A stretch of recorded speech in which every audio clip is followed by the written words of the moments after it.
पेरूची बाग आहे आणि पेरूच्या बागेत ना चिगळाची भाजी होती आणि एका मुळीवर होती आणि एवढी छान दिसत होती ना की काय विचारूच नका. तर किती छान वाटते बघा. तर माझं ना मन गेलं त्या भाजीवर आणि म्हणलं चला आपण भाजी करायला घेऊया. तर ही भाजी खाल्ली ना एवढं शरीराला आपल्या पोषक आहे ना आणि रक्तवाढीला तर एकच नंबर ही भाजी लागते. आणि इकडं मग घरी आल्यानंतर परत रानात दिवस पाळीची लाईट होती. तर म्हणलं चला पाणी बघून येऊया. पाणी बघायला वरती गेली रानात. तर बघा आपल्या केळीची अवस्था. परवा दिवशीची वारं आलतं ना त्या वाऱ्यानं सगळी झाडं अशी कोलमडून पडलेत, घड पडलेत आणि दरच नाही अजिबात. केळं न्यायला व्यापारी नाही ती आणि केळं नाही ती पण दरच नाही म्हणते ती. तर काय करायचं बघा. शेतकऱ्याचं नुकसान तर बघा कसं आहे. असं शेतकऱ्याला सहन करावं लागतं. तर आता ही कट करायचं आणि मोडून टाकायचं ह्याला. आता नेत तर नाही तीच मग करणार तर काय.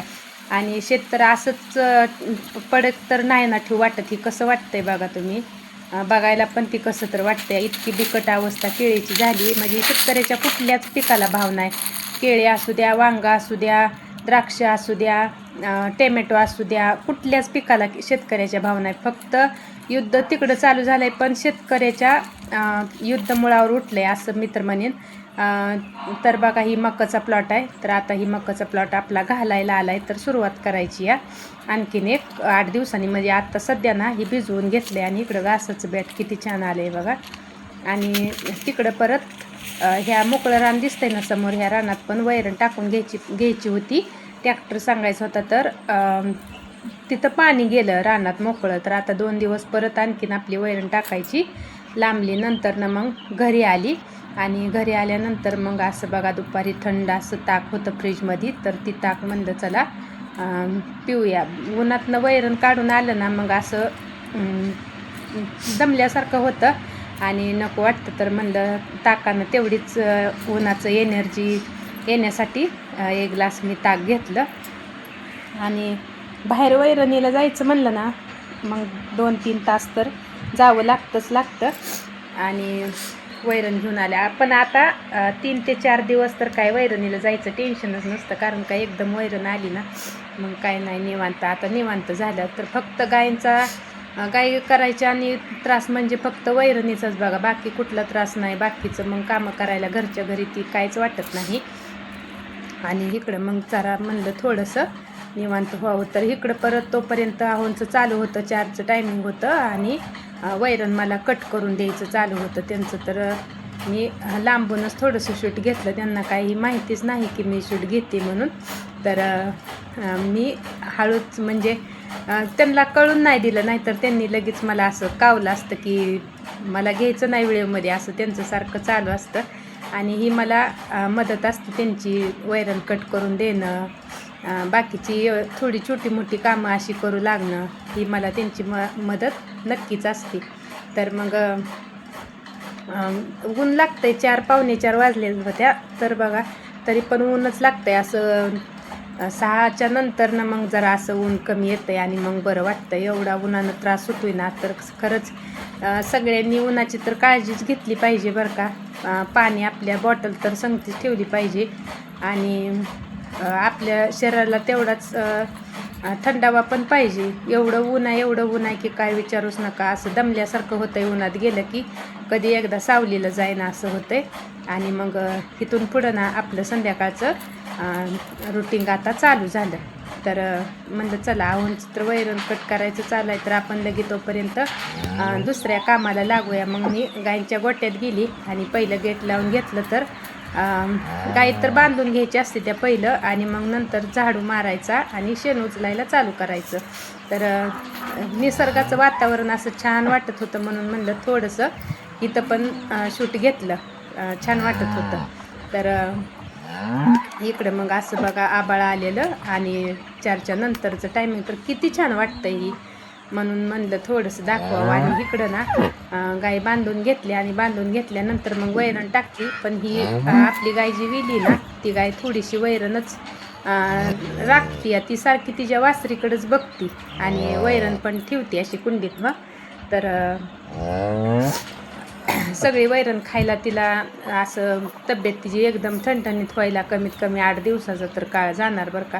लगेच काय असं नाही बरं वाटत, म्हणजे गाय आजारी पडली की मग तसं होतंच. तर गाय बांधून घेतल्या त्या आणि इकडं वैरण पण टाकून घेतली मी. आणि कुणाचं खायचं राहिलं आहे, कुणाचं खायचं चालू आहे, तर ह्यांचं चालू आहे असं खायचं. आणि धाराचं टायमिंग असतं, मग धाराचं टायमिंग झालं की लगेच परत गडबड करायला लागते आणि धाराला बसायला लागतं. नाहीतर मग लगेच वेळ जातो. एवढ्या गायींच्या धारा काढायला पण अर्धा ते पाऊण तास लागतो आणि मग लगेच संध्याकाळचं टायमिंग होतं. तर म्हणलं चला आवरूया पटपट. नमस्कार सर्वांना, श्री स्वामी समर्थ. आबांची लाडकी ताई या यूट्यूब चॅनलमध्ये माझ्या गोडताईंचं आणि मैत्रिणींचं खूप खूप असं सारं स्वागत आहे. तर आज ना थोडीशी तब्येत पण ठीक नव्हती आणि काम म्हणजे गायींचं काम पण आवरलं नव्हतं आज, लवकर थोडा उशीर झाला तर व्हिडिओच नाही घेतला. आणि म्हणलं दररोज तर गायींच्या गोट्याचाच व्हिडिओ टाकते मी, गायींच्या गोट्यातच. तर आज वेगळ्या विषयावर बोलायचं आहे, तर म्हणलं आज वेगळं विषय पण बोलूया आणि वेगळंच व्हिडिओ पण संध्याकाळच्या टायमिंगला मी बनवायला लागली. तर माझं सांगण्याचा उद्देश काय आहे माहिती आहे का, की आता बघा स्वयंपाक करायचा आहे मला. अजून मी स्वयंपाक नाही केला, कारण का तब्येत बरोबर नव्हती आणि पोहे खाल्ल्यात फक्त सकाळपासून. स्वयंपाक बनवलं नाही. तर आता सगळं झालं आहे, धारा पाणी गायींचं सगळं काम आवरलं आहे. आणि मग चहा करून प्यायचा आहे बरं का. आणखीन चहा पण नाही पिली, पण म्हणलं अगोदर व्हिडिओ बनवावा आणि मग चहा प्यावा. तर चहा प्यायचा आणि मग स्वयंपाक करायचा. तर माझ्या काय लक्षात आलं की बघा आता आपण गायींचं काम करून घरात आलो ना, असं थकल्यासारखं होतं आणि काम पण घरातलं नको वाटतं करायला. तर माझं म्हणणं काय आलं की आपल्याला जर घरात सुनबाई असती ना, तर मग घरातलं स्वयंपाक घरातली कामं आवरायची काहीच गरज पडली नसती. तर बघू आमचं चाललं आहे की मुलगी बघायचं आणि जायचं या म्हणजे नातेवाईकाच्या ते हाय त्यांना विचारायला जायचं आहे. आता असं नाही आपल्याला कोण विचारायला येतं, आपणच त्यांना विचारायला जावं लागतं आहे. अशी परिस्थिती झाली तर जाणार आहे आम्ही पण विचारायला की बघा देताय का मुलगी म्हणून. तर आता मी माझ्या यूट्यूब फॅमिलीला पण सांगते, जर कोणाची इच्छा असेल ना तर खरंच माझा मुलगा 1 नंबर आहे. आणि तुम्ही आता काय म्हणसाल की आमच्या मुलीला काय तुमच्या घरी आले की पहिलं शेणच काढावं लागेल. तर असं काय नाही बरं का. तिची इच्छा घरातला स्वयंपाक पाणी जरी केलं, घर आवरलं आपलं व्यवस्थित, तरी बास. आपल्याला दुसरी काही जास्त अपेक्षा नाही, कारण का मी गायींचं करायला तर समर्थ आहे.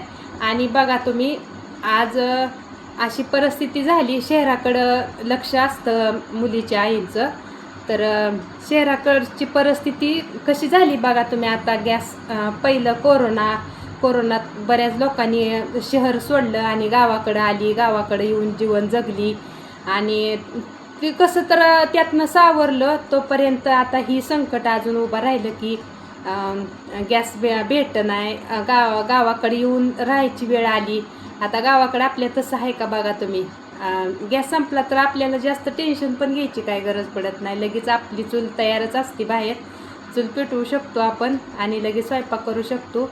आणि महिन्यातनं नोकरदाराला कसं एकदाच पगार असते, पण आपल्या शेतकऱ्याला ना गायींच्या व्यवसायात तर दूध उत्पादक शेतकऱ्याला ना 10 दिवसाला पगार असते आणि त्याचं कुठल्याच गोष्टीचं तर अडचण येत नाही. आणि राहिला विषय फक्त कशाचा, तर माझ्या मुलाचं म्हणणं काय आहे की घर बांधायचं आणि घर बांधल्यानंतरच लग्न करायचं. पण माझं कसं म्हणणं होऊन जाऊ द्या, म्हणजे होऊन तर गेलं पाहिजे. आणि बघू घर का बांधत नाही आम्ही तर घराचं, कारण की आमच्याकडं गाड्या येत्या, गाड्यांचा व्यवसाय आहे आणि एक गाडी ना नील आहे. पण दुसऱ्या जी 2 गाड्या आहेत ना त्या गाड्यांचं हप्ता चालू आहे. म्हणून